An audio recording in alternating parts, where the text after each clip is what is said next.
Picture a man standing in the doorway of his own home. Outside, a violent, torch-wielding mob is demanding the blood of two strangers sheltering inside. To pacify the crowd and save his guests, the man makes an unthinkable offer. He will hand over his two virgin daughters instead. Lot is navigating an agonizing, impossible moral calculation.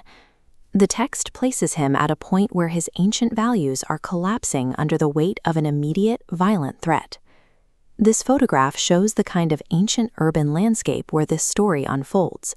This is Sodom, a city the book of Genesis describes as so completely consumed by cruelty and abuse that it has been slated for total divine destruction.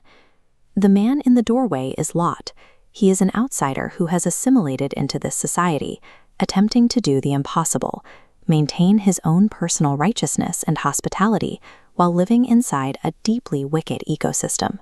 When Lot sees two vulnerable strangers in the city square, he insists on taking them in to protect them from the streets.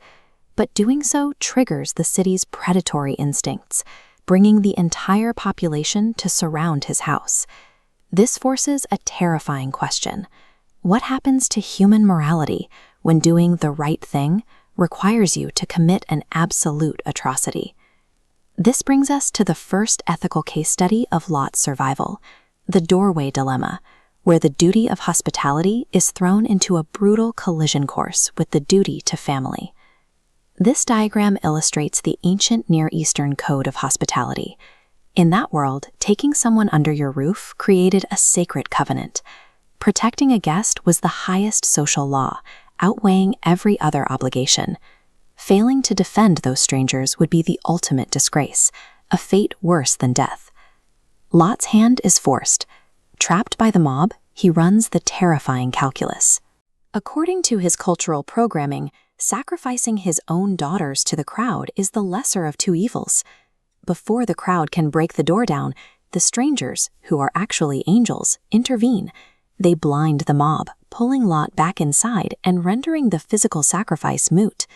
But the damage is done.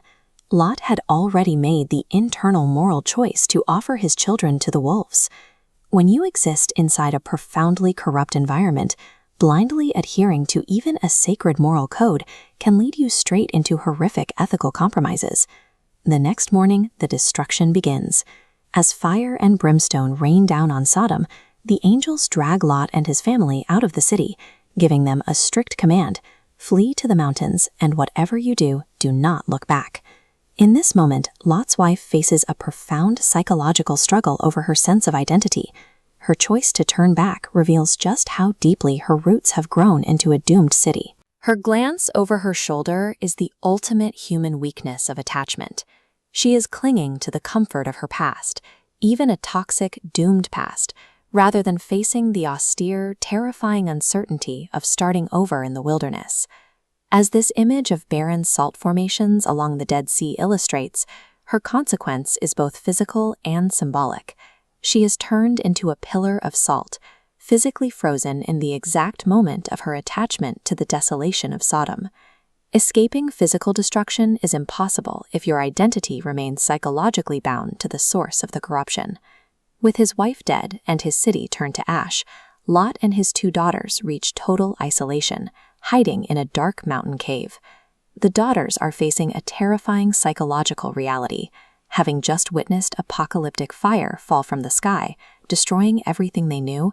They genuinely believe the entire human race has been wiped out, much like the Great Flood.